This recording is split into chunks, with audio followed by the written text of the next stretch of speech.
butunte, dabagaab, buume, nigis waa magacyada loo yaqaano dharka hoosta laga gashto dharka labiska ah. Bismillaahi Raxmaani Raxiim. Walaal ku soo dhawow kanaalka Socdaal Bulsho. Waa walaalkiin Ustaad Socdaal oo idin leh. Haddii uu barnaamijkani ku cajabiyey, fadlan hanaga ilaabin subscribe, like iyo share. Sidoo kale commentigaagu waa inoo muhiim si aad inoo dhiirigelisid. Butunte, dabagaab, buume, nigis waa magacyada loo yaqaano dharka hoosta laga gashto dharka labiska ah.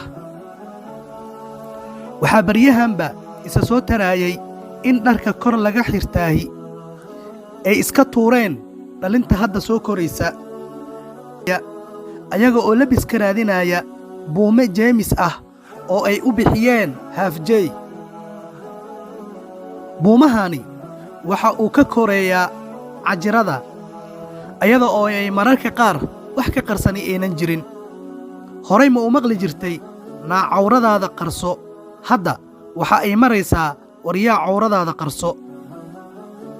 canuga waxaan ku labisanaya waxa uu ka soo ag toosaa hooyo iyo aabbe, waxna kama beddeli karaan, waayo ummadda oo dhan ayaa si xooli ah marba marka ka dambaysa isa sii beddelaya.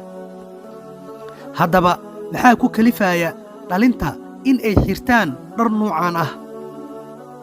sababta ayaa lagu aaneeyey in dhalinta nuucani ahi ay ku qanci waayeen naftooda marka ay xirtaan dharka labiska ah. waxa ayna door bidayaan dhar qaabiya si ay u muujiyaan xubno awal muuqan waayey, taas oo keenaysa inuu qofkii u muuqdo ruux qaawan.